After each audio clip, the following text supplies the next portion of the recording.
I think when it comes to childcare, I'm normally quite good at sourcing um, alternative arrangements when I need to.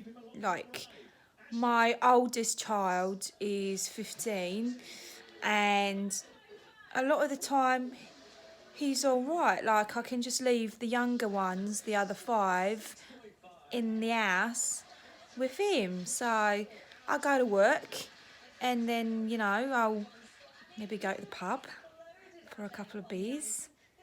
Uh, and then I'll come home, like, I don't know, like maybe 10:15 at night. But he's really good. Like, he's got the kids all in bed and all settled, and they've had supper, and I don't need to worry about it. So it's really easy. Like, it's really easy to fuck off, really, whenever I want to, and leave my kids with my son. I think half my problem, really, is trying to figure out what it is that I want to actually achieve in my life. I've always been stuck with either this responsibility or that responsibility, and half the time I just want to fuck off. I just want to get on a plane and just fuck off somewhere really nice, really warm and sunny, and away from Ireland, away from the shite and fucking Egypts that are everywhere. But in saying that, like, my mum's really lovely. Like, she's just got a heart of gold. She's always had a heart of gold, and that's half her fucking problem, is she's too fucking nice. Too nice to all the fucking Egypts in this fucking town. That's why I want to fuck off. Away from all the fucking hypocrites. Hypocrites fucking everywhere. Fucking sick of it. I fucking had enough. See, if you live in the border, if you live right in the fucking border, you're gonna get shot. And that's no fucking exaggeration, by the way. I'm talking about real fucking bullets hitting your fucking head. You got the north and you got the south. Now, if you know what's good for you, if you know what's best, you stay on your side. The north don't like the south, and the south don't like the north. And you know what I don't like? Fucking racists.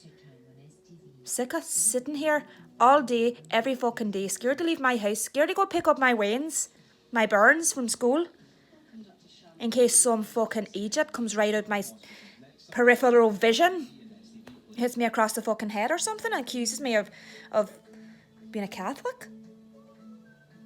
I'm no Catholic. I'm a Protestant. Protestant through and through. Personally, I'd quite like to just go to Scotland, because I hear they're really progressive, and I hear there's a lot of change happening in Scotland. So, in all honesty, Ireland and whole can just get to fuck, because I've had it. If you've ever lived in New York City, you know that New York is absolutely gigantic. It is also extremely expensive, so make sure when you come to New York that you got plenty of the dollar, because you're gonna have problems. It's a lot of money. I live in Queens, but I moved into Manhattan when I was about 18 because I wanted to be a dancer, and I felt that if I lived in Manhattan, I would have more access to theaters and auditions and stuff. So, but what I'm saying is just make sure you got enough dollar to come here, because you're gonna be on your ass, girl. And you don't want to be on your ass as soon as you fucking get here. Even a room to let costs like $800 a month, girl. Like, you gotta have your shit together. You gotta make sure that what you got is good enough to last you for a year. And if things go tits up after a year, you go home, you make your money, and you get back out here. But don't you turn up in Manhattan with fuck all money, girl. You're gonna struggle.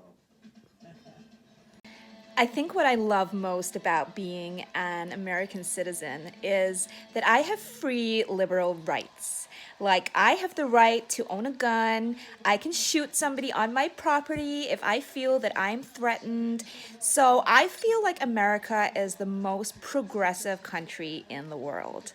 I mean, My kids have guns. They've got their own bullet cases. My daughter's is pink and my son's is blue. And you know what? They shoot every day on the range with their dad just after they came back from polo classes. And I just feel like, wow, I'm giving my kids so much power and freedom to, just go out there and just shoot whoever they want, whenever they want. And, people have told me there's a possibility that, what if they turn out to be like mass killers or shooters or shoot up a school? And I say, that's just ridiculous. I am not teaching my children to be violent. I'm teaching them to kill if it's necessary.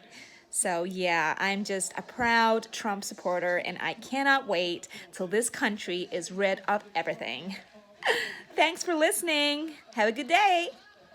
So I live in a farm just outside of Brisbane and we've got sheep, a lot of sheep. We've also got some cattle, about 50 cows. We've got some female, some male, but more female than male. And the sheep, funnily enough, managed to unlock the pen of the cattle that we keep in a pen during the day, unlocked the pen, and they went dancing down the road in a town and started going into shops. Like one of my big male cows, his name's Beauty, he was away into the dairy. Like he was away looking for cheese. It's like, your wife makes the cheese. Like, go. And then there was this other cow who was away into a video shop. It's like, I've told them all. I'll give them TV time. I bring out my laptop and I screen it with this big projector thing, and they get to watch, like, Chicken Run. And that other one, that Madagascar, they watch that too. So I don't understand why he wants to go to a video store when I give him the videos. And then this other cow, well, he just sauntered all the way down to the butcher's. I said, mate, you're not living on a kill farm. I'm not going to kill you. Why do you want meat? You're a vegetarian. Like, the whole purpose of me raising you all was for you to be grass-fed. Get out of the butcher's. So I had to go down with my big fucking whip and my big rope and fucking haul them all the way back up to the farm. So the sheep are grounded. The sheep are no longer allowed to roam around for the next week because of their behaviour. I need to sort out their attitudes. So I used to believe that there were fairies at the bottom of my garden. When I was about 12, we moved into this beautiful, perfectly postcard-looking cottage, and at the bottom of the cottage in the garden was a little stream, and you had to walk down a slight slope to get to the stream, and once you reached kind of halfway down the slope, you couldn't see the house or the other houses, and you felt very much like you were in the middle of nowhere. And one day I was crying. I think I'd been given into trouble for something, I can't remember what. And I was sitting there crying in my bare feet and my little sundress, and there was a flicker, just a slight flicker at the side of my eye, and I felt this slight breeze, like wings, like little fairy wings. And I swore I could have heard, "Sophie, don't cry. You've got me." I mean, now, as an adult, having been sectioned for most of my grown adult life, I think I strongly don't believe in fairies anymore. Although sometimes I quite wish that they were alive in the real world, not just in my imagination. You never know. Maybe I'm not mad after all.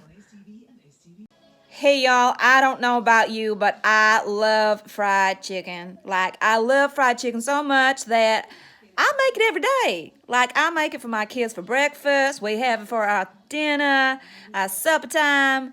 Like, fried chicken is the way. And I'm not going to apologize to no one for loving fried chicken. You know, my mama used to make the most creamiest mashed potatoes.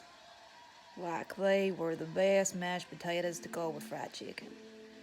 They'd have butter, they'd have garlic, they'd have sugar, they'd have absolutely everything. Do you know what I don't like? I don't like grits. And I know it's a real southern thing. And I know my neighbors and my friends would absolutely hate me for saying this, but their grits stink. It's disgusting. It's like cement mix. It's like some kind of regurgitated bird puke. It's the most... I don't know how this has carried on through the centuries, and I am never feeding my kids grits. That's why they get fried chicken every day for the rest of their natural born life. Oh, fried chicken. Hallelujah. Hello, I'm Louise Scott. I'm an actor and writer from Scotland. Thank you for watching my improv accent videos that I was bored and decided to mess around. It's all part of the fun and helps me be creative and keep up with my skills. So cheers for watching. Bye.